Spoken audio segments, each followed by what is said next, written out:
ಇಡೀ ವಿಶ್ವದ ಆರ್ಥಿಕ ಬೆಳವಣಿಗೆ ಮೇಲೆ ಪರಿಣಾಮ ಬೀರ್ತಾ ಇರುವಂಥ ಮಹಾಮಾರಿ ಸೈಬರ್ ಕ್ರೈಮ್ ಪಿಡುಗನ್ನು ತಡೆಯೋದಕ್ಕೆ ಸಾಕಷ್ಟು ಸಂಶೋಧನೆಗಳು ಮತ್ತು ಜಾಗೃತಿ ಕೆಲಸಗಳು ನಡೀತಾ ಇದೆ. ಇದರ ಜೊತೆಗೆ ನ್ಯೂಸ್ ಫಸ್ಟ್ ಕೂಡ ಕಳೆದ 2 ವರ್ಷಗಳಲ್ಲಿ ಎಚ್ಚರ ಅನ್ನೋ ಶೀರ್ಷಿಕೆ ಅಡಿಯಲ್ಲಿ 100ಕ್ಕೂ ಹೆಚ್ಚು ವಿಶೇಷ ವರದಿಗಳನ್ನು ಮಾಡಿದೆ. ಇದಕ್ಕಾಗಿ ಎಕ್ಸ್ಚೇಂಜ್ ಫಾರ್ ಮೀಡಿಯಾ ನೀಡೋ ಗೋಲ್ಡನ್ ಅವಾರ್ಡನ್ನು ಕೂಡ ಪಡ್ಕೊಂಡಿದೆ. ಇನ್ನು ನ್ಯೂಸ್ ಫಸ್ಟ್ ವತಿಯಿಂದ ನಿನ್ನೆ ಮತ್ತು ಇವತ್ತು 2 ದಿನಗಳ ಅಂತಾರಾಷ್ಟ್ರೀಯ ಸೈಬರ್ ಕ್ರೈಮ್ ಕಾನ್ಕ್ಲೇವ್ ನಡೀತಾ ಇದೆ. ಬೆಂಗಳೂರಿನ ಇಂಡಿಯನ್ ಇನ್ಸ್ಟಿಟ್ಯೂಟ್ ಆಫ್ ಸೈನ್ಸ್ ಆವರಣದಲ್ಲಿರೋ JN ಟಾಟಾ ಆಡಿಟೋರಿಯಂನಲ್ಲಿ ನಡೀತಾ ಇರುವಂತಹ ಕಾರ್ಯಕ್ರಮಕ್ಕೆ ಭರ್ಜರಿ ರೆಸ್ಪಾನ್ಸ್ ವ್ಯಕ್ತವಾಗಿದೆ. ಸಮಾವೇಶದಲ್ಲಿ ನಿನ್ನೆ ವಿವಿಧ ವಿಷಯಗಳ ಕುರಿತು ಚರ್ಚೆ ನಡೆಸಲಾಯಿತು. ಇವತ್ತು 2ನೇ ದಿನವೂ ಕೂಡ ಕಾರ್ಯಕ್ರಮದಲ್ಲಿ ವಿವಿಧ ವಿಷಯಗಳ ಬಗ್ಗೆ ದೇಶ ವಿದೇಶದ ತಜ್ಞರು ತಮ್ಮ ಅನುಭವ ಹಂಚಿಕೊಳ್ತಾ ಇದ್ದಾರೆ. So, can you educate us some of such crimes which we do unintentionally?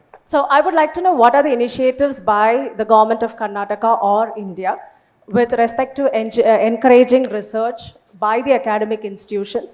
It could be with respect to funding opportunities or even... ಈಗ ಈ ಕಾನ್ಕ್ಲೇವ್ ನಡೆಯುವ ಸ್ಥಳದಿಂದ ನನ್ನ ಸಹೋದ್ಯೋಗಿ ವಿದ್ಯಾಶ್ರೀ ನೇರ ಸಂಪರ್ಕದಲ್ಲಿ.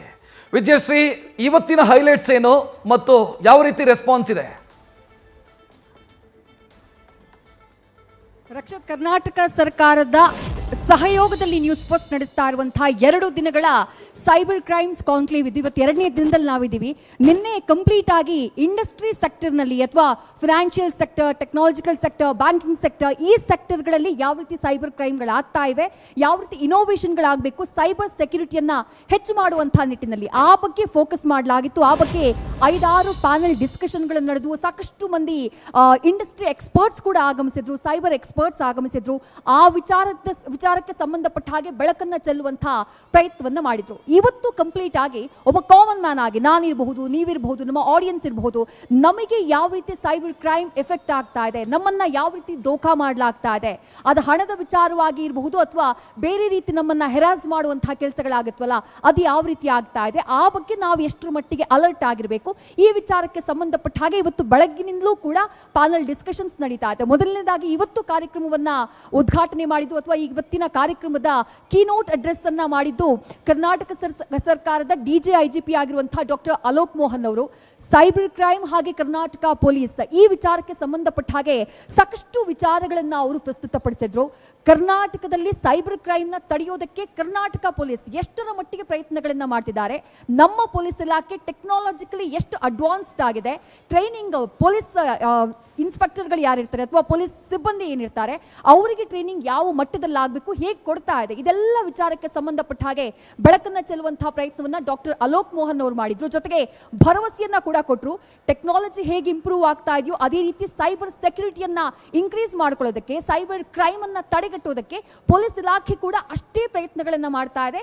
ಕೊಲಾಬ್ರೇಟ್ ಆಗಿ IT ಇಂಡಸ್ಟ್ರಿಗಳ ಜೊತೆ ಕೊಲಾಬ್ರೇಟ್ ಆಗಿ ಆ ಟೆಕ್ನಾಲಜಿಯಲ್ಲಿ ಅಡ್ವಾನ್ಸ್ಡ್ ಆಗುವಂತಹ ಪ್ರಯತ್ನವನ್ನ, ಅಲ್ಲಿ ಇನೋವೇಷನ್ ಮಾಡುವಂತಹ ಪ್ರಯತ್ನವನ್ನ ಪೊಲೀಸ್ ಇಲಾಖೆ ಮಾಡ್ತಾ ಇದೆ ಅಂತ ಹೇಳಿದ್ರು. ಅದಾದ ನಂತರ ನಡೆದಂತಹ ಒಂದು ಸೆಷನ್ ಅಂತ ಹೇಳಿದ್ರೆ ಅದು ಕರ್ನಾಟಕದಲ್ಲಿ ಸೈಬರ್ ಕ್ರೈಮ್ ಚಾಲೆಂಜಸ್ ಹೇಗಿದೆ ಅಂತ ಹೇಳಿ ಬಹಳ ಉತ್ತಮವಾದಂತಹ ಪ್ಯಾನಲ್ ಇತ್ತು. ಎಕನಾಮಿಕ್ ಅಫೆನ್ಸ್ನ DIG ಆಗಿರುವಂತಹ C ವಂಶಕೃಷ್ಣ ಅವರು ಕೂಡ ಅದರಲ್ಲಿ ಭಾಗಿಯಾಗಿದ್ರು. ಅವರು ಸಾಕಷ್ಟು ವಿಚಾರಗಳಿಗೆ ಸಂಬಂಧಪಟ್ಟ ಹಾಗೆ ಬೆಳಕನ್ನ ಚೆಲ್ಲಿದ್ರು. ಒಬ್ಬ ಯುವಕರಿಗೆ, ಸಾಮಾನ್ಯವಾಗಿ ಯೂತ್ಸ್ ಟಾರ್ಗೆಟ್ ಆಗಿಬಿಡ್ತಾರೆ ಸೈಬರ್ ಕ್ರೈಮ್ದು. ಯಾವ ರೀತಿ ಅಂತ ಹೇಳಿದ್ರೆ ಸಿಕ್ಕ ಆ್ಯಪ್ಗಳನ್ನು ಡೌನ್ಲೋಡ್ ಮಾಡೋದು, ಅದರ ಹಿಂದೆ ಗೊತ್ತಿಲ್ಲ ಮುಂದೆ ಗೊತ್ತಿಲ್ಲ, ಆ ರೀತಿ ಆದಾಗ ಯಾವ ರೀತಿಯಾದಂತಹ ವಿಕ್ಟಿಮ್ ಆಗಿ ನಾವು ಒಳಗಾಗ್ತೀವಿ, ಯಾವ ರೀತಿಯ ಕ್ರೈಮಿಗೆ ನಾವು ಒಳಗಾಗ್ತೀವಿ, ಆ ವಿಚಾರಗಳ ಬಗ್ಗೆ ಬೆಳಕನ್ನ ಚೆಲ್ಲಿದ್ರು.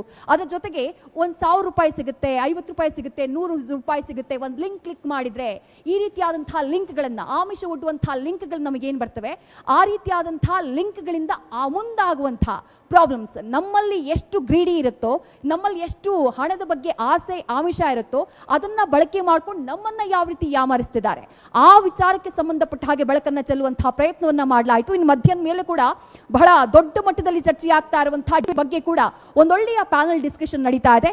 ಒಟ್ಟಾರೆಯಾಗಿ ಈ ಒಂದು ಸೈಬರ್ ಕ್ರೈಮ್ ಕಾನ್ಕ್ಲೇವ್ನಲ್ಲಿ 100 ಸಂಖ್ಯೆಯಲ್ಲಿ ಶಾಲಾ ವಿದ್ಯಾರ್ಥಿಗಳು, ಇಂಡಸ್ಟ್ರಿ ಎಕ್ಸ್ಪರ್ಟ್ಸ್ ಕೂಡ ಭಾಗಿಯಾಗಿದ್ದು ಬಹಳ ಮಹತ್ವದ ಚರ್ಚೆ ಇಲ್ಲಿ ಆಗ್ತಾ ಇದೆ. ರಕ್ಷತ್, ಧನ್ಯವಾದ ವಿದ್ಯಾಶ್ರೀ. ನ್ಯೂಸ್ ಫಸ್ಟ್ ನಿರ್ಭೀತಿಯಿಂದ ನಿಮ್ಮ ಪರವಾಗಿ.